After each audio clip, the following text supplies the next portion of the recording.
Okay जी, अस्सलाम वालेकुम। हर्फ अमरत विद फारान शाहिद में आपको खुश आमदीद कहता हूँ। आज मुझे जिस मौजू पर बात करना है वो भारत में किसानों की होने वाली एक तहरीक है। वो सरापा एहतजाज हैं। वो किस चीज़ पर सरापा एहतजाज हैं, इस पर कल भी बात की थी। उसी चीज़ को हम आगे बढ़ाएंगे। और आज सिर्फ मैं नहीं बल्कि हमारे साथ जो हैं इंडिया से दो पैनलिस्ट हैं। एक हैं ब्रॉडकास्टर दिलवीर साहिब हैं और उनके साथ हैं खुशबीर सिद्धू साहिबा। दोनों ही रेडियो ब्रॉडकास्टर हैं, तो इनसे गुफ्तगू करेंगे कि ये जो एहतजाज है ये कहाँ तक पहुँचा है, इसकी अपडेट भी लेंगे और इस पर बात करेंगे ये हो क्यों रहा है और बेसिकली मकासद क्या हैं इस पूरे एहतजाज के। तो दिलवीर सिद्धू साहब आपको भी खुश आमदीद कहता हूँ और आपको खुशबीर सिद्धू साहिबा आपको भी कहता हूँ। अस्सलाम वालेकुम, सत श्री अकाल पूरे पाकिस्तान ਦੀ ਆਵਾਮ ਨੂੰ। ਤੁਹਾਡੇ ਜ਼ਰੀਏ ਅਸੀਂ ਆਪਣੇ ਪਾਕਿਸਤਾਨ ਬੈਠੇ ਵੀਰਾਂ ਭੈਣਾਂ ਬਜ਼ੁਰਗਾਂ ਨੂੰ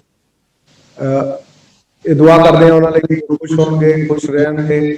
ਮੇਰਾ ਪਿਆਰ ਸਤਿਕਾਰ ਦੋਵਾਂ ਮੁਲਕਾਂ 'ਚ ਬਣਦਾ ਰਹੇਗਾ। ਦੋਵਾਂ ਮੁਲਕਾਂ ਦੀ ਆਵਾਮ ਜਿਹੜੀ ਇਨਸਾਨੀਅਤ ਦਾ ਮੁਜੱਸਮਾ ਦਾ ਸੁਨੇਹਾ ਜਿਹੜਾ ਬਿਲਕੁਲ ਜੀ ਮੇਰੇ ਵੱਲੋਂ ਵੀ ਫਰਾਨ ਜੀ ਤੁਹਾਨੂੰ ਅਤੇ ਸਮੁੱਚੇ ਜਿਹੜੇ ਦਰਸ਼ਕ ਇਸ ਵਕਤ ਆਪਾਂ ਨੂੰ ਦੇਖ ਰਹੇ ਨੇ ਉਹਨਾਂ ਸਾਰਿਆਂ ਨੂੰ ਪਿਆਰ ਭਰੀ ਇਸ ਪੰਜਾਬ ਵੱਲੋਂ ਸਤਿ ਸ਼੍ਰੀ ਅਕਾਲ ਜੀ। ਥੈਂਕ ਯੂ ਜੀ, ਕਬੂਲ ਇਸੇ ਉਮੀਦ ਦੇ ਨਾਲ ਹਾਜ਼ਰ ਹੋਈ ਹਾਂ ਕਿ ਤੁਸੀਂ ਸਾਰੇ ਚੜ੍ਹਦੀ ਕਲਾ ਦੇ ਵਿੱਚ ਹੋਵੋਗੇ। ਜੀ ਜੀ ਬਿਲਕੁਲ, ਥੈਂਕ ਯੂ। ਅੱਛਾ ਦੱਸੋ ਮੈਨੂੰ ਕਿ ਉਹ ਕਿਹੜੀਆਂ ਇਸਲਾਹਾਤ ਨੇ ਔਰ ਕਿਹੜੀ ਰਿਫਾਰਮਸ ਨੇ ਜਿਹਦੇ ਉੱਤੇ ਜਿਹੜੇ ਨੇ ਕਿਸਾਨ ਜਿਹੜੇ ਨੇ ਇhtਜਾਜ ਕਰ ਰਹੇ ਨੇ।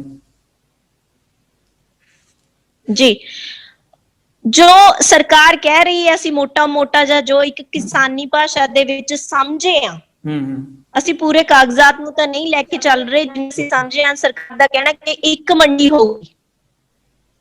ਠੀਕ ਹੈ, ਪਹਿਲਾਂ ਅਸੀਂ ਹਰ ਜਗ੍ਹਾ ਵੇਚ ਸਕਦੇ ਸੀ, ਆਪਣੇ ਨੇੜੇ ਵੇਚ ਸਕਦੇ ਸੀ, ਦੂਰ ਵੇਚ ਸਕਦੇ ਸੀ ਆਪਣੀ ਫਸਲ, ਪਰ ਹੁਣ ਕਿਸਾਨਾਂ ਦੇ ਲਈ ਕੀ ਕਰਤਾ ਕਿ ਇੱਕੋ ਹੀ ਮੰਡੀ ਹੈ ਪੂਰੇ ਮੁਲਕ ਭਰ ਦੇ ਵਿੱਚ, ਤੁਸੀਂ ਜਿੱਥੇ ਮਰਜ਼ੀ ਲੈ ਜਾਓ, ਤੁਹਾਡੇ ਤੇ ਕੋਈ ਬੰਦਿਸ਼ ਨਹੀਂ ਹੈ। ਇੱਕ ਮੰਡੀ ਦਾ ਸਿਧਾਂਤ ਹੈ ਜਿਹੜਾ ਉਹ ਲਾਗੂ ਕੀਤਾ ਜਾਵੇਗਾ। ਇੱਥੇ ਕੀ ਸਮੱਸਿਆ ਆ ਰਹੀ ਹੈ, ਇੱਥੇ ਅਸੀਂ ਕਹਿ ਰਹੇ ਹਾਂ ਅੰਗਰੇਜ਼ੀ ਦਾ ਲਫ਼ਜ਼ ਵਰਤਣ ਲੱਗੀ ਹੈ ਐਕਸਪਲੋਇਟੇਸ਼ਨ ਹੋਣ ਦੀ ਸੰਭਾਵਨਾ ਹੈ। ਜਿਹੜੀ ਦੂਸਰੀ ਚੀਜ਼ ਹੈ, ਪੰਜਾਬ ਤੇ ਹਰਿਆਣਾ ਦੇ ਵਿੱਚ MSP ਲਾਗੂ ਸੀ 1966 ਦੇ ਵਿੱਚ, ਤਕਰੀਬਨ 65-66 ਦੀ ਗੱਲ ਕਰਾਂ ਮੈਂ, ਜੋ ਅਸੀਂ ਸੁਣਦੇ ਆ ਸਾਡਾ ਬਰਥ ਨਹੀਂ ਹੋਇਆ ਸੀ, ਸਾਡੇ ਫਾਦਰ ਗ੍ਰੈਂਡਮਦਰਸ ਇਹ ਚੀਜ਼ ਦੱਸਦੇ ਆ ਕਿ ਉਦੋਂ ਮੁਲਕ ਦੇ ਵਿੱਚ ਪਾਕਿਸਤਾਨ ਦੇ ਨਾਲ ਸਾਡਾ ਗੜਬੜ ਚੱਲ ਰਿਹਾ ਸੀ।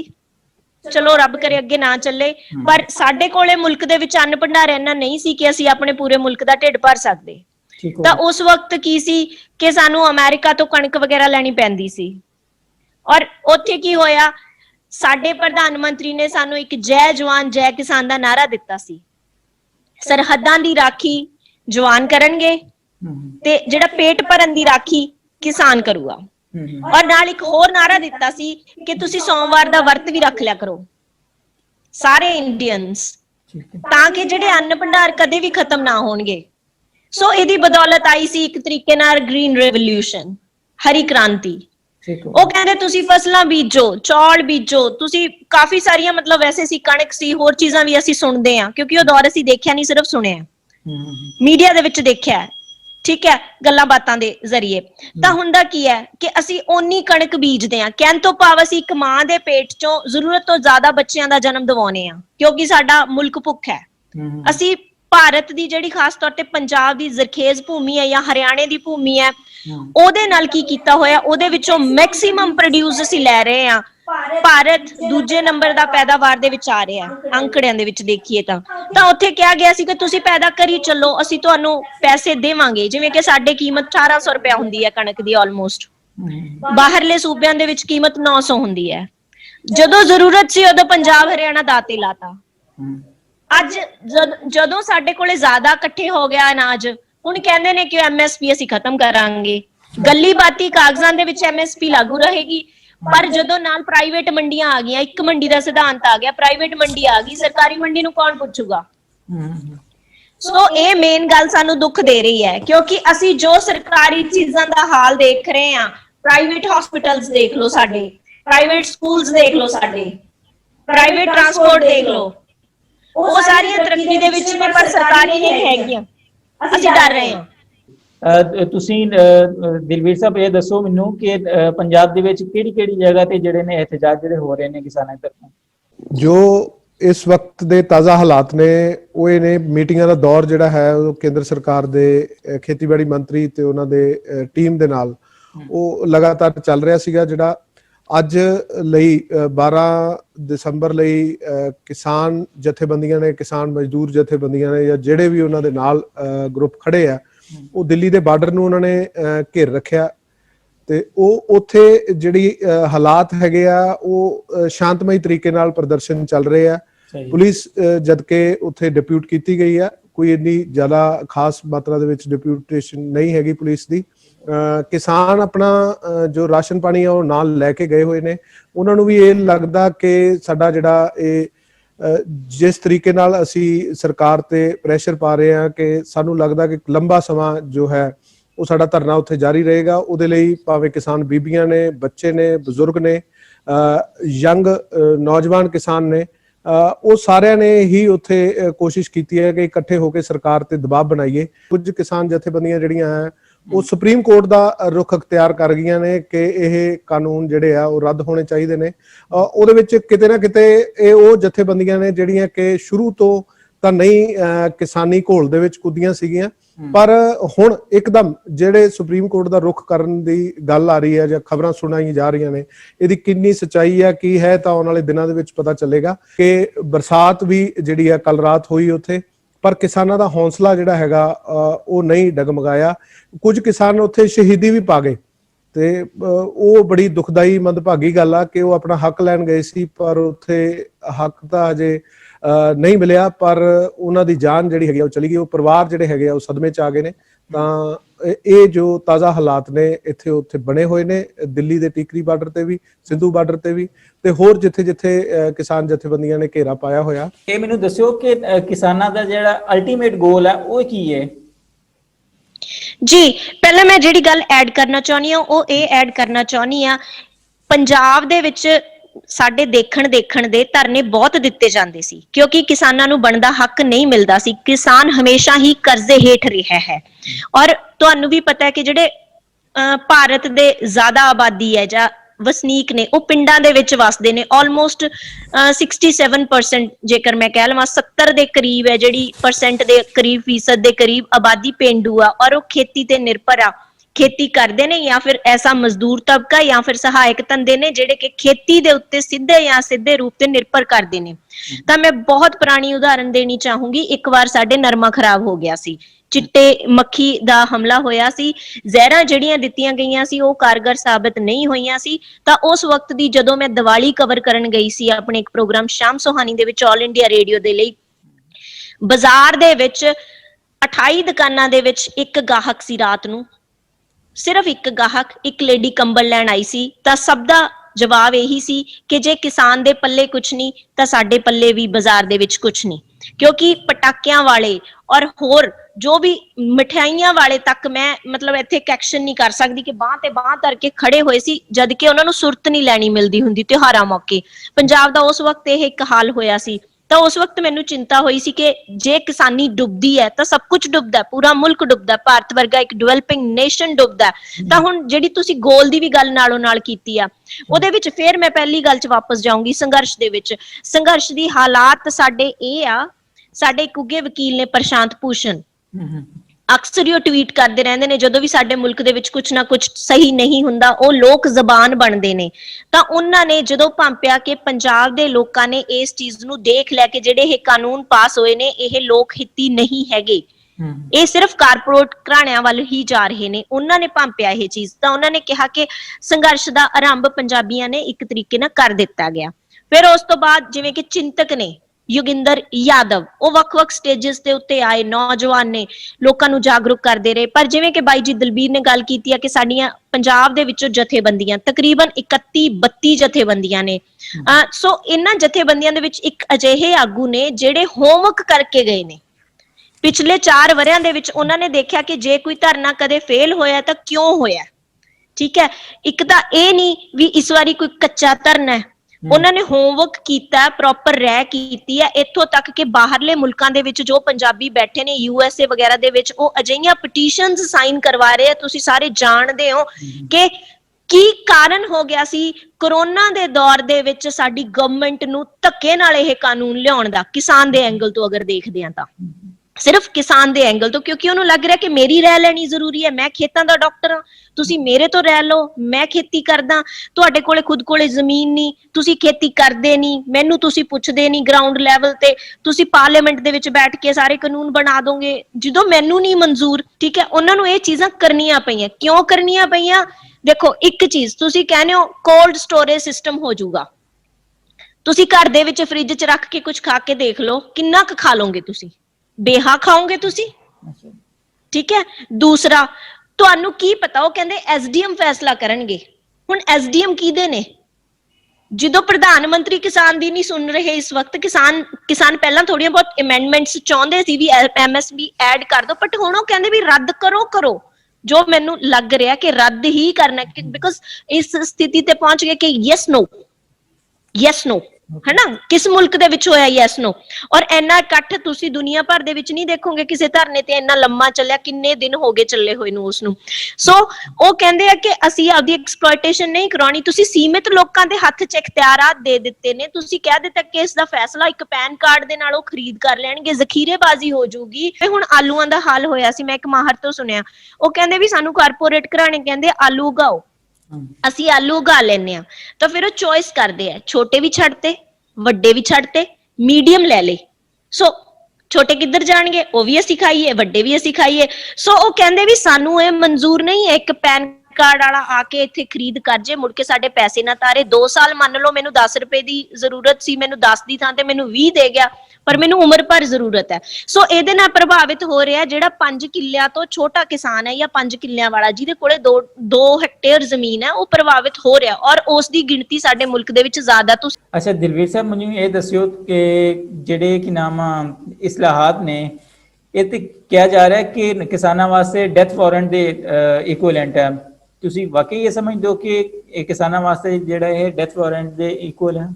ਜੋ ਡੈਥ ਵਾਰੰਟ ਦੀ ਤੁਸੀਂ ਗੱਲ ਕਰ ਰਹੇ ਹੋ, ਅਸਲ 'ਚ ਜਦੋਂ ਮਲਕੀਅਤ ਲੱਗ ਰਿਹਾ ਉਹਨਾਂ ਨੂੰ ਕਿ ਸਾਡੀ ਆਉਣ ਵਾਲੇ ਟਾਈਮ ਦੇ ਵਿੱਚ ਖੋਈ ਜਾ ਸਕਦੀ ਆ, ਤਾਂ ਉਸ ਲਈ ਉਹਨਾਂ ਨੂੰ ਡਰ ਆ ਕਿ ਜੋ ਕਾਰਪੋਰੇਟ ਘਰਾਣੇ ਸਾਡੇ ਨਾਲ ਜੋ ਵੀ ਕਰਾਰ ਕਰਨਗੇ, ਜੋ ਵੀ ਸਾਡੇ ਨਾਲ ਉਹਨਾਂ ਦੀ ਲਿਖਤ ਪੜਤ ਹੋਵੇਗੀ, ਤਾਂ ਉਹਨਾਂ ਨੂੰ ਇਹ ਡਰ ਲੱਗਦਾ ਕਿ ਇਹ ਲਿਖਤ ਪੜਤ ਜਿਹੜੀ ਹੈਗੀ ਆ, ਇਹ ਕੱਲ ਨੂੰ ਹੋ ਸਕਦਾ ਸਾਡੀ ਲਿਖਤ ਪੜਤ ਦਾ ਕੋਰਟ ਦੇ ਵਿੱਚ ਕੋਈ ਸੁਣਵਾਈ ਹੈ ਨਹੀਂ, ਕਿਉਂਕਿ ਜੋ ਨਵੇਂ ਕਾਨੂੰਨ ਨੇ ਉਹਦੇ ਵਿੱਚ ਕੋਰਟ ਵਾਲੀ ਧਾਰਾ ਹੈ ਹੀ ਨਹੀਂ। SDM ਕੋਰਟ ਆ ਜਿਹੜੀ ਕਿ ਐਡੀਸ਼ਨਲ ਡਿਪਟੀ ਕਮਿਸ਼ਨਰ ਤੱਕ, ਜੋ ਡਿਪਟੀ ਕਮਿਸ਼ਨਰ ਜ਼ਿਲ੍ਹੇ ਦੇ ਹੈਗੇ ਆ, ਉਹ ਉਹਨਾਂ ਤੱਕ ਹੀ ਇਹਨਾਂ ਦੀ ਸੁਣਵਾਈ ਹੈਗੀ ਹੈ। ਤੇ ਉਸ ਤੋਂ ਉੱਪਰ ਕੋਰਟ ਦੇ ਵਿੱਚ ਕੋਈ ਕਿਸਾਨ ਜਿਹੜਾ ਹੈਗਾ, ਜੇਕਰ ਕੱਲ ਨੂੰ ਕੋਈ ਰੌਲਾ ਪੈਂਦਾ ਕਾਰਪੋਰੇਟ ਘਰਾਣੇ ਦਾ ਜਾਂ ਮੰਡੀ ਦਾ, ਜਿਹੜਾ ਵੀ ਗ੍ਰਾਹਕ ਤੇ ਇਹਨਾਂ ਦਾ ਖਰੀਦਦਾਰ ਆ, ਉਹ ਆਪਸ ਦੇ ਵਿੱਚ ਕਿਸੇ ਇਸ਼ੂ ਤੇ ਨੂੰ ਲੈ ਕੇ ਨਹੀਂ ਸਹਿਮਤੀ ਬਣੂਗੀ, ਤਾਂ ਉਹ ਵੱਧ ਤੋਂ ਵੱਧ ਕਿਸਾਨ ਜਿਹੜਾ ਹੈਗਾ SDM ਕੋਰਟ ਦੇ ਵਿੱਚ ਆਪਣੀ ਫਰਿਆਦ ਲਗਾ ਸਕਦਾ। SDM ਕੋਰਟ ਤੋਂ ਉੱਪਰ ਜਿਹੜੀ ਸੁਪਰੀਮ ਕੋਰਟ ਆ ਜਾਂ ਸੈਸ਼ਨ ਕੋਰਟ ਆ, ਉਹ ਇਸ ਨਵੇਂ ਕਾਨੂੰਨ ਦੇ ਵਿੱਚ ਦਿਖਾਈ ਨਹੀਂ ਗਈ ਕਿਤੇ। ਇੱਕ ਥੋੜੀ ਕਨਫਿਊਜ਼ਨ ਪੈਦਾ ਹੋ ਰਹੀ ਹੈ ਕਿ ਠੀਕ ਹੈ ਇਸਲਾਹਾਤ ਆਈਆਂ, ਲੇਕਿਨ ਤੁਹਾਡੀ ਜ਼ਮੀਨ ਕਿਸਾਨਾਂ ਦੀ ਜਿਹੜੀ ਉਹ ਕਿਵੇਂ, ਉਹ ਕਹਿੰਦੇ ਕਿ ਸਾਡੇ ਤੋਂ ਖੁੱਸ ਜਾਏਗੀ ਜਾਂ ਚਲੀ ਜਾਏਗੀ, ਇਸ ਦੀ ਸਮਝ ਨਹੀਂ ਆ ਰਹੀ। ਹਾਂ, ਇਹ ਦੇਖੋ, ਅਸੀਂ ਇਹ ਨਹੀਂ ਕਹਿ ਰਹੇ, ਮੈਨੂੰ ਇੱਥੇ ਗਲਤ ਨਾ ਲਿਆ ਜਾਵੇ, ਮੈਂ ਆਪਣੀ ਜ਼ੁਬਾਨ ਚੋਂ ਇਹ ਨਹੀਂ ਕਹਿ ਰਹੀ ਕਿ ਜ਼ਮੀਨ ਲਈ ਜਾਊਗੀ, ਪਰ ਦੇਖੋ ਜਦੋਂ ਮੈਜੋਰਿਟੀ ਇਹ ਕਹਿ ਰਹੀ ਹੈ ਤਾਂ ਕਿਤੇ ਨਾ ਕਿਤੇ ਉਹਨਾਂ ਨੇ ਕੋਈ ਹੋਮਵਰਕ ਕੀਤਾ ਹੋਣਾ, ਉਹਨਾਂ ਨੂੰ ਲੱਗਿਆ ਹੋਣਾ ਹੈ ਕਿ ਪਾਸਟ ਦੇ ਵਿੱਚ ਜਾਂ ਕੁਝ ਇਸ ਤਰ੍ਹਾਂ ਦੇ ਹੋਏ ਚੁੱਕੇ ਆ ਧੱਕੇ ਕਿਸਾਨਾਂ ਦੇ ਨਾਲ, ਜਿਸ ਤੋਂ ਉਹ ਡਰੇ ਹੋਏ ਨੇ, ਹਨਾ। ਤਾਂ ਕੀ ਹੈ ਉਹ ਚੀਜ਼ ਕੀ ਹੈ ਜੋ ਅਸੀਂ ਦੇਖ ਰਹੇ ਹਾਂ ਸਾਡੇ ਪਿੰਡਾਂ ਦੇ ਵਿੱਚ? ਜਾਂ ਕਰਜ਼ਾ ਕੌਣ ਚੱਕ ਰਿਹਾ? ਕਰਜ਼ਾ ਕਿਸਾਨ ਵੀ ਚੱਕ ਰਿਹਾ, ਕਰਜ਼ਾ ਕਾਰਪੋਰੇਟਰ ਵੀ ਚੱਕ ਰਿਹਾ ਹੈ। ਪਰ ਕਾਰਪੋਰੇਟਰ, ਸਾਡੇ ਮੁਲਕ ਦੇ ਕੁਝ ਕਾਰਪੋਰੇਟਰ, ਤੁਸੀਂ ਵਿਜੇ ਮਾਲਿਆ, ਠੀਕ ਹੈ, ਇਸ ਤਰ੍ਹਾਂ ਦੇ ਨਾਮ ਸੁਣੇ ਹੋਣਗੇ। ਹੁਣ ਜਿਹੜੇ ਵੱਡੇ ਘਰਾਣੇ ਕਰਜ਼ਾ ਚੁੱਕਦੇ ਨੇ, ਜਾਂ ਤਾਂ ਉਹ ਬਾਹਰ ਚਲੇ ਜਾਂਦੇ ਨੇ ਜਾਂ ਉਹਨਾਂ ਨੂੰ ਕਿਸੇ ਕਿਸਮ ਦੀ ਮਾਫੀ ਆ ਜਾਂਦੀ ਹੈ, ਸਾਨੂੰ ਨਹੀਂ ਪਤਾ ਕੀ ਹੁੰਦਾ, ਪਰ ਕਿਸਾਨ ਨਾਲ ਹਰ ਵਾਰੇ ਵਾਅਦਾ ਕੀਤਾ ਜਾਂਦਾ ਕਿ ਤੁਹਾਡਾ ਕਰਜ਼ਾ ਮਾਫ ਕਰ ਦਾਂਗੇ, ਠੀਕ ਹੈ, ਪਰ ਉਹਦਾ ਕਰਜ਼ਾ ਮਾਫ ਨਹੀਂ ਹੁੰਦਾ। ਤਾਂ ਹੁਣ ਰਿਣ ਕੌਣ ਦਊਗਾ ਉਹਨਾਂ ਨੂੰ?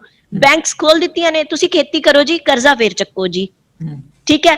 ਉਹ ਕਰਜ਼ੇ ਦੇ ਵਿੱਚ ਹੀ ਉਹਨਾਂ ਦੀ ਜ਼ਮੀਨ ਖਤਮ ਹੋ ਜਾਣੀ ਹੈ। ਅੱਛਾ, ਹਾਂ ਹਾਂ ਹਾਂ। ਦੂਸਰੀ ਗੱਲ ਫਰਾਂਸ ਸਾਹਿਬ, ਇਹਦੇ ਵਿੱਚ ਜਿਹੜਾ ਡਰ ਹੈਗਾ, ਵੱਡਾ ਡਰ ਇਹ ਹੈਗਾ, ਮੰਨ ਲਓ ਤੁਸੀਂ ਕਾਰਪੋਰੇਟ ਘਰਾਣੇ ਨਾਲ ਸੰਬੰਧ ਰੱਖਦੇ ਹੋ, ਤੁਸੀਂ ਇੱਕ ਵੱਡੇ ਵਪਾਰੀ ਹੋ, ਤੁਸੀਂ ਮੇਰੇ ਨਾਲ 5 ਏਕੜ ਦਾ 5 ਸਾਲ ਦਾ ਕਰਾਰ ਕਰ ਲਿਆ ਕਿ ਮੈਂ ਬਈ ਦਲਬੀਰ ਬਰਾੜ ਤੂੰ ਮੇਰੀ ਪਸੰਦ ਦੀ ਫਸਲ ਬੋਏਗਾ ਆਪਣੇ, ਉਹ ਮੈਂ ਸਾਰੀ ਚੱਕੂਗਾ, ਤੇ ਆਪਣਾ ਇਹ ਕਰਾਰ ਹੋ ਗਿਆ 1 ਲੱਖ ਰੁਪਏ 1 ਸਾਲ ਦਾ ਤੈਨੂੰ ਮੈਂ ਦਿਆ ਕਰਾਂਗਾ।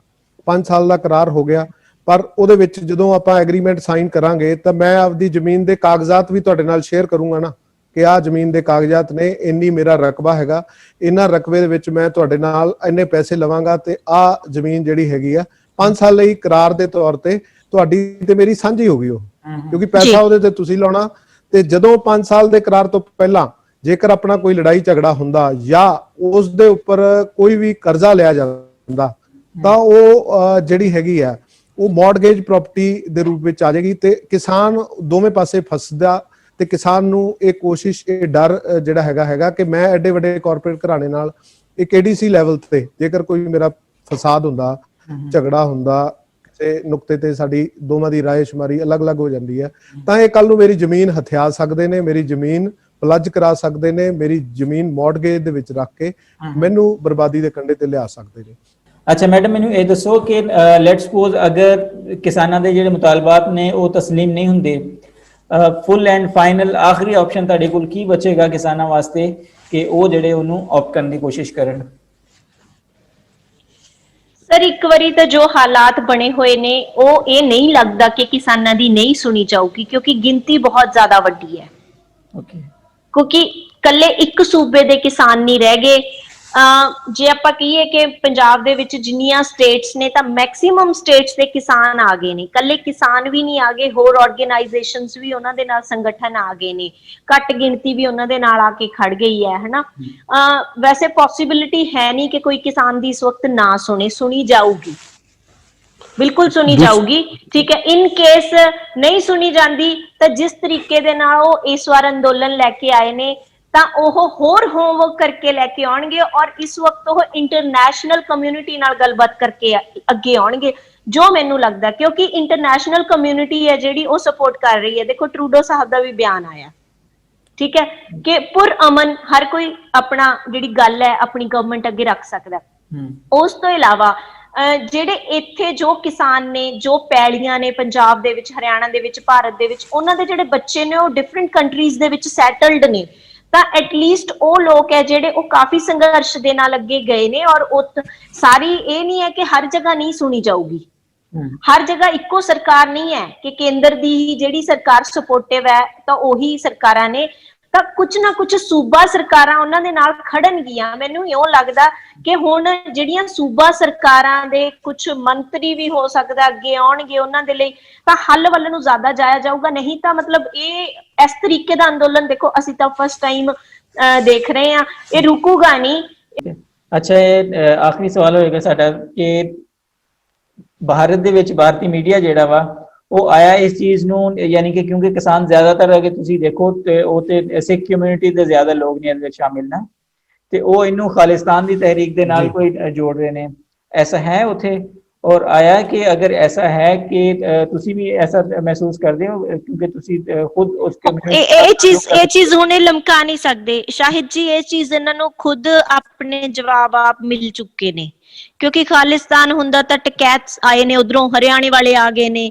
ਸੋ ਕੌਣ ਖਾਲਿਸਤਾਨੀ ਹੈ, ਕਿਹੜੇ ਕਲਾਕਾਰ ਨੇ? ਪ੍ਰਿਯੰਕਾ ਚੋਪੜਾ ਸਮਰਥਨ ਦੇ ਰਹੇ ਨੇ, ਪਦਮ ਸ਼੍ਰੀ ਨੇ, ਉਹ ਜਿੰਨੇ ਸਾਡੇ ਇੱਥੋਂ ਸਾਰੇ ਮਤਲਬ ਪਹੁੰਚੀਆਂ ਹੋਈਆਂ ਸ਼ਖਸੀਅਤਾਂ ਸੀ ਜਿਨ੍ਹਾਂ ਨੂੰ ਰਾਸ਼ਟਰਪਤੀ ਅਵਾਰਡ ਮਿਲਿਆ ਸੀ, ਖਿਡਾਰੀਆਂ ਨੂੰ, ਉਹ ਵਾਪਸ ਕਰਕੇ ਆ ਚੁੱਕੇ ਨੇ, ਠੀਕ ਹੈ। ਜਿਨ੍ਹਾਂ ਕੋਲੇ ਪਦਮ ਸ਼੍ਰੀ ਸੀ ਉਹ ਵਾਪਸ ਕਰਕੇ ਆ ਚੁੱਕੇ ਨੇ। ਸੋ ਇਹ ਸਾਰੀਆਂ ਚੀਜ਼ਾਂ ਇਹ ਸ਼ੋਅ ਕਰ ਚੁੱਕੀਆਂ ਕਿ ਮਤਲਬ ਹਰ ਕੋਈ ਜਾਗਰੂਕ ਹੈ ਇੱਥੇ। ਸੋ ਇਹ ਉਸ ਤਰੀਕੇ ਦਾ ਕੋਈ ਰੰਗ ਹੁਣ ਨਹੀਂ ਦੇਣਗੇ, ਹੁਣ ਕੁਝ ਨਵਾਂ ਦੇਣ ਉਹ ਅਲੱਗ ਗੱਲ ਹੈ, ਬਟ ਉਹ ਚੀਜ਼ ਦੁਨੀਆ ਭਰ ਦੇ ਵਿੱਚ ਸਾਹਮਣੇ ਆ ਚੁੱਕੀ ਹੈ ਕਿ ਇਸ ਤਰ੍ਹਾਂ ਦਾ ਕੁਝ ਨਹੀਂ। ਖਲੀ ਪਹਿਲਵਾਨ ਆ ਗਏ ਨੇ, ਠੀਕ ਹੈ, ਕਲਾਕਾਰ ਆ ਗਏ ਨੇ, ਕੌਣ ਪਿੱਛੇ ਰਿਹਾ ਹੈ? ਖੁਦ ਦੇਖੋ, ਬਿਲਕਿਸ ਬਾਨੋ ਆਏ ਨੇ, ਬੇਸ਼ੱਕ ਉਹ ਮੋੜ ਦਿੱਤੇ ਗਏ ਨੇ, ਹਨਾ। ਮੇਧਾ ਪਾਟੇਕਰ ਆਏ ਨੇ, ਉਹ ਖਾਲਿਸਤਾਨ ਦੇ ਨੇ, ਉਹ ਪੰਜਾਬ ਦੇ ਨੇ, ਉਹ ਕਿੱਥੋਂ ਦੇ ਨੇ? ਕਿੱਥੋਂ ਦੇ ਨਹੀਂ ਹੈਗੇ। ਪ੍ਰਸ਼ਾਂਤ ਭੂਸ਼ਣ ਨੇ, ਮਤਲਬ ਇੱਕ ਖੁਦ ਇੱਕ ਲੜਕਾ ਜਿਨ੍ਹਾਂ ਕੋਲ ਸਾਡੇ ਮਤਲਬ ਉਹਨਾਂ ਨੇ ਇਸ ਚੀਜ਼ ਨੂੰ ਕੰਡੈਮ ਕੀਤਾ। ਲੋਕ ਸਮਝ ਚੁੱਕੇ ਨੇ ਕਿ ਇਹ ਸਿਰਫ ਕੁਛ ਪਤਾ ਨਹੀਂ ਕਿਸ ਕਿਸਮ ਦੇ ਮੀਡੀਆ ਦੀ ਗੱਲ ਸੀਗੀ, ਇਹ ਠੱਪ ਹੋ ਚੁੱਕੀ ਹੈ। ਹੁਣ ਮੇਰੇ ਖਿਆਲ 'ਚ ਭਵਿੱਖ ਦੇ ਵਿੱਚ ਇਹ ਚੀਜ਼ ਨਹੀਂ ਆਊ। हाँ, मैं अर्ज कर रहा कि ऐसा हो सकता है कि किसान तहरीक अगर ये कामयाब होंगी तो इस तो बाद जिहड़ा वा खालिस्तान दी तहरीक नूं मजीद सरगर्म किया जाए। ਨਹੀਂ ਨਹੀਂ ਇਹਦੇ ਵਿੱਚ ਜਿਹੜੀ ਹੈਗੀ ਹੈ ਕਿਸਾਨੀ ਘੋਲ ਇੱਕ ਅਲੱਗ ਆ। ਜਿਹੜੇ ਹਾਰਡਲਾਈਨਰ ਨੇ ਬਾਹਰਲੇ ਮੁਲਕਾਂ ਦੇ ਵਿੱਚ ਬੈਠੇ ਨੇ ਉਹ ਵੀ ਇਸ ਨੂੰ ਸਿਰਫ ਕਿਸਾਨੀ ਘੋਲ ਤੱਕ ਹੀ ਸੀਮਿਤ ਰੱਖਣ ਵਾਲੇ ਨੇ। ਕਾਰਨ ਕੀ ਹੈ, ਸਿਰਫ ਕਿਸਾਨਾਂ ਦੇ ਹੱਕ ਦੇ ਵਿੱਚ ਹੀ ਨਾਰੇ ਲੱਗ ਰਹੇ ਨੇ। ਖਾਲਿਸਤਾਨ ਦੇ ਹੱਕ ਦੇ ਵਿੱਚ ਕੋਈ ਨਾਰਾ ਜਿਹੜਾ ਹੈਗਾ ਉੱਥੇ ਕਿਸੇ ਨੇ ਵੀ ਨਹੀਂ ਮਾਰਿਆ। ਉੱਥੇ ਖਾਲਸਾ ਏਡ ਜਿਹੜੀ ਇੱਕ ਧਾਰਮਿਕ ਸੰਸਥਾ ਹੈਗੀ ਹੈ ਸਿੱਖਾਂ ਦੀ, ਮੋਰੀ ਇੱਕ ਸੁਸਾਇਟੀ ਹੈਗੀ ਹੈ ਜਿਹੜੀ ਕਿ ਜਿੱਥੇ ਵੀ ਵਰਲਡ ਦੇ ਵਿੱਚ ਕਿਤੇ ਲੋੜ ਪੈਂਦੀ ਹੈ ਤਾਂ ਖਾਲਸਾ ਏਡ ਦੇ ਰਵੀ ਸਿੰਘ ਤੇ ਉਹਨਾਂ ਦੀ ਟੀਮ ਪਹੁੰਚਦੀ ਆ। ਇੱਥੇ ਵੀ ਖਾਲਸਾ ਏਡ ਜਿਹੜੀ ਹੈਗੀ ਆ ਉਹ ਭਾਵੇਂ ਮੇਰੀ ਦਿੱਖ ਇਦਾਂ ਦੀ ਹੈਗੀ ਆ, ਪਰ ਉਹ ਖਾਲਿਸਤਾਨ ਦੇ ਨਾਲ ਜੋੜ ਕੇ ਦੇਖਣਾ ਉਹ ਇੱਕ ਗਲਤ ਵਿਚਾਰਧਾਰਾ ਹੋਵੇਗੀ। ਇੱਥੇ ਇੱਕ ਸਿੱਖ ਨੂੰ ਆਪਣੀ ਰਹਿਤ ਮਰਿਆਦਾ 'ਚ ਰਹਿ ਕੇ ਜੀਵਨ ਗੁਜ਼ਾਰਨ ਦਾ ਹੱਕ ਆ ਤੇ ਆਪਣੇ 10 ਗੁਰੂਆਂ ਦੀ ਬਾਣੀ ਤੇ ਉਹਦੇ ਫਲਸਫੇ ਤੇ ਚੱਲਣ ਲਈ ਹੱਕ ਆ। ਪਾਕਿਸਤਾਨ ਦਾ ਇੱਕ ਸੋਹਣਾ ਉਪਰਾਲਾ ਸੀ ਕਿ ਸਾਡੇ ਬਾਬੇ ਨਾਨਕ ਦਾ ਜੋ ਸਾਡੇ ਲਈ ਮੱਕਾ ਸੀਗਾ ਉਹ ਤੁਸੀਂ ਤੁਹਾਡੀ ਇਮਰਾਨ ਸਰਕਾਰ ਨੇ ਬੜਾ ਬਹੁਤ ਪੋਜ਼ਿਟਿਵ ਕੋਸ਼ਿਸ਼ ਨਾਲ ਉਹ ਨੂਰੇ ਨਜ਼ਰ ਸਾਡੇ ਮਤਲਬ ਅਸੀਂ ਉਸ ਚਰਨ ਛੋਹ ਪ੍ਰਾਪਤ ਧਰਤੀ ਤੱਕ ਪਹੁੰਚਦੇ ਹਾਂ ਤੇ ਅਸੀਂ ਪਾਕਿਸਤਾਨ ਸਰਕਾਰ ਦੇ ਤੁਹਾਡੇ ਸਾਰੇ ਮੁਲਕ ਦੇ ਸਦਾ ਆਭਾਰੀ ਰਵਾਂਗੇ। ਤੇ ਇਹ ਖਾਲਿਸਤਾਨ ਦੀ ਜਿਹੜੀ ਮੰਗ ਹੈਗੀ ਆ ਇਹ ਕੋਈ ਸਿੱਖ ਫॉर ਜਸਟਿਸ ਆਪਣੇ ਲੈਵਲ ਤੇ ਚੱਕ ਰਿਹਾ, ਉਹਦਾ ਕੋਈ ਨੁਮਾਇੰਦਾ ਇੱਥੇ ਆਇਆ ਵੀ ਨਹੀਂ। ਔਰ ਕਿਸਾਨ ਜਥੇਬੰਦੀਆਂ ਨੇ ਜਿਹੜੀਆਂ ਨਿਹੰਗ ਸਿੰਘਾਂ ਦੀਆਂ ਜਥੇਬੰਦੀਆਂ ਨੇ ਜਿਹੜੀਆਂ ਉਹ ਵੀ ਕਿਸਾਨੀ ਨਾਲ ਜੁੜੀਆਂ ਹੋਈਆਂ ਨੇ, ਉਹ ਪਹੁੰਚੀਆਂ ਨੇ। ਮੀਡੀਆ ਆਪਣਾ ਤਰਕ ਦੇ ਸਕਦਾ ਹੈਗਾ, ਉਹਨਾਂ ਨੂੰ ਲੱਗਦਾ ਕਿ ਇਹ ਜੇਕਰ ਸਾਰੇ ਸਿੱਖ ਆਏ ਆ ਤਾਂ ਇਹ ਸਾਰਾ ਹਰ ਇੱਕ ਸਿੱਖ ਖਾਲਿਸਤਾਨੀ ਨਹੀਂ ਹੋ ਸਕਦਾ, ਹਰ ਇੱਕ ਕਿਸਾਨ ਜਿਹੜਾ ਉਹ ਸਿੱਖ ਨਹੀਂ ਹੋ ਸਕਦਾ। ਦੇਖੋ ਪਤਾ ਕੀ ਹੈ, ਨਿਹੰਗ ਸਿੰਘ ਨੇ ਜਿਹੜੇ ਆਏ ਨੇ ਉਹ ਜਿਵੇਂ ਗੁਰੂ ਘਰਾਂ ਦੇ ਕੋਲੇ ਜ਼ਮੀਨ ਹੈ ਉਹ ਵੀ ਕਿਸਾਨੀ ਕਰਦੇ ਨੇ ਨਾ। ਬਿਲਕੁਲ ਆਪਣੇ ਪੰਜਾਬ ਦੇ ਤੁਹਾਡੇ ਕੋਲੇ ਵੀ ਪਤਾ ਵੀ ਗੁਰਦੁਆਰਾ ਸਾਹਿਬ ਦੇ ਨਾਲ ਜ਼ਮੀਨ ਹੈ ਨਾ। ਹਾਂ ਦੇਖੋ ਬਹੁਤੀਆਂ ਏਜੰਸੀਆਂ ਜਿਹੜੀਆਂ ਹੈਗੀਆਂ ਨੇ ਉਹ ਖਾਲਿਸਤਾਨ ਦੀ ਮੰਗ ਨੂੰ ਸਿੱਖਾਂ ਦੇ ਨਾਲ ਜੋੜ ਕੇ ਸਿੱਖਾਂ ਦੀ ਐਜੀਟੇਸ਼ਨ ਨੂੰ ਉਹ ਤਾਰਪੀਡੋ ਕਰਨ ਦੀਆਂ ਕੋਸ਼ਿਸ਼ਾਂ ਕਰਦੀ ਰਹਿੰਦੀ ਹੈ। ਇਹ ਵੀ ਉਹੋ ਜਿਹਾ ਇੱਕ ਉਪਰਾਲਾ ਹੈਗਾ, ਪਰ ਇਹੋ ਜਿਹਾ ਕੁਝ ਵੀ ਸੰਕੇਤ ਇਹ ਕਿਸਾਨ ਇਹ ਨਿਰੋਲ ਕਿਸਾਨੀ ਐਜੀਟੇਸ਼ਨ ਹਾਂ ਕਿਸਾਨ ਜਾਂ ਜਨ ਦਾ ਸੰਘਰਸ਼ ਹੈ, ਹਾਂ ਮਜ਼ਦੂਰ ਦਾ ਵੀ ਹੈ ਨਾਲ। ਹਰ ਇੱਕ ਧਰਮ ਹਰ ਇੱਕ ਵਰਗ ਨੇ ਇਹਨੂੰ ਜਿਹੜਾ ਹੈਗਾ ਉਹ ਸਪੋਰਟ ਕੀਤੀ ਹੈ। ਤੇ ਤੁਸੀਂ ਤੇ ਜਿਸ ਪੱਖ ਤੋਂ ਪਾਕਿਸਤਾਨ ਦੇ ਵਿੱਚ ਬੈਠੇ ਹੋ ਤਾਂ ਇਹ ਤੁਹਾਨੂੰ ਅਸੀਂ ਕਲੀਅਰ ਕਰ ਦੇਣਾ ਚਾਹੁੰਦੇ ਹਾਂ ਕਿ ਜਿਹੜਾ ਇਹ ਸੰਘਰਸ਼ ਆ ਨਿਰੋਲ ਕਿਸਾਨੀ ਸੰਘਰਸ਼ ਆ, ਇਹਨੂੰ ਕੁਝ ਚੁਣਿੰਦਾ ਮੀਡੀਆ ਜਿਹੜਾ ਹੈਗਾ ਖਾਲਿਸਤਾਨ ਨਾਲ ਜੋੜ ਕੇ ਦੇਖਣ ਦੀ ਕੋਸ਼ਿਸ਼ ਕਰਕੇ ਉਹਨਾਂ ਨੇ ਨਾਕਾਮ ਕੋਸ਼ਿਸ਼ ਕੀਤੀ ਸੀਗੀ, ਜਿਹੜੀ ਅੱਜ ਤੋਂ ਬਾਅਦ ਉਹ ਵੀ ਹੌਲੀ ਹੌਲੀ ਉਹ ਕਿਸਾਨਾਂ ਦੇ ਪੱਖ ਦੇ ਵਿੱਚ ਆਉਂਦੇ ਨਜ਼ਰ ਆਏ ਨੇ ਤੇ ਉਹ ਕਿਸਾਨਾਂ ਦੇ ਹੱਕ ਦੀ ਗੱਲ ਕਰਦੇ ਨਜ਼ਰ ਆਏ ਆ।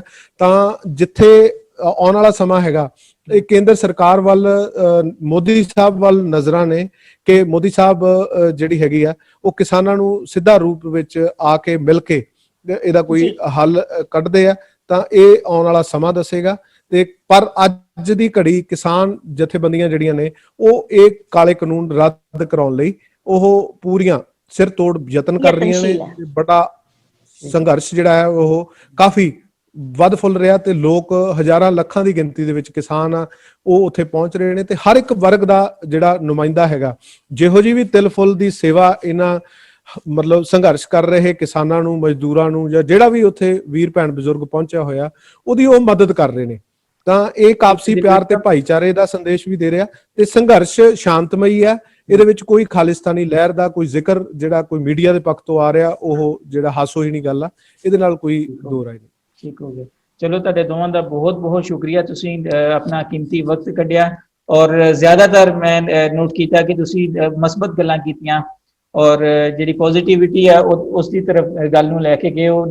मैनूं परसनली जिहड़ी चीज़ बहुत पसंद आई है कि तुसीं इहनूं इवन हालांकि खबरां असीं देखियां BBC ਦੀਆਂ भी खबरां देखियां कि उन्होंने पुलिस ने जिहड़ा वा उत्ते लाठी चार्ज भी किया, वाटर कैनन का इस्तेमाल भी किया, लेकिन तुसीं वो भी जिहड़ा ना उन्होंने कहा कि भारतीय सरकार ने कोई ऐसा कोई कदम नहीं चुकिया कि जिहड़ा सानू हर्ट करने वाला होवे। ते इस दा तुसीं क्रेडिट भी जिहड़ा हुकूमत नूं देता ते मैक्सिमम पॉजिटिविटी है जिहड़ी कि जबरदस्त है। साडी इंशाअल्लाह ख्वाहिश है कि जिहड़ी तुहाडी जिहड़ी तुसीं एफर्ट कर रहे हो तुहाडे वल यकसू होण और तुहाडे जिहड़े ख्वाब आ या जिहड़े तुहाडे प्रॉब्लम आ ਠੀਕ ਹੋਣ, ਉਹਨਾਂ ਦੇ ਵਿੱਚ ਜਿਹੜਾ ਕੋਈ ਰੁਕਾਵਟਾਂ ਪੈਦਾ ਹੋਣਾ ਉਹ ਵੀ ਨਹੀਂ ਨਿਕਲ ਜਾਣ, ਔਰ ਜਿਹੜੀਆਂ ਇਸਲਾਹਾਤ ਮੋਦੀ ਹੁਕੂਮਤ ਜਾਂ ਬੀਜੇਪੀ ਪਾਰਟੀ ਜਿਹੜੀ ਨਾਫਿਜ਼ ਕਰਨਾ ਚਾਹ ਰਹੀ ਹੈ ਉਹ ਨਾ ਹੋਣ, ਜਿਹੜੀਆਂ ਕਿਸਾਨਾਂ ਦੇ ਖਿਲਾਫ ਨੇ। ਬਸ ਇੱਥੇ ਅਸੀਂ ਐਂਡ ਕਰਦੇ ਹਾਂ ਇਨਸ਼ਾਅੱਲਾ। ਫਿਰ ਕਿਸੇ ਮੌਕੇ ਤੇ ਕੋਸ਼ਿਸ਼ ਕਰਾਂਗੇ ਤੁਹਾਡੇ ਨਾਲ ਜੁੜੀਏ ਔਰ ਗੁਫ਼ਤਗੂ ਕਰੀਏ ਤੁਹਾਡੇ ਨਾਲ। ਅੱਲਾਹ ਹਾਫਿਜ਼।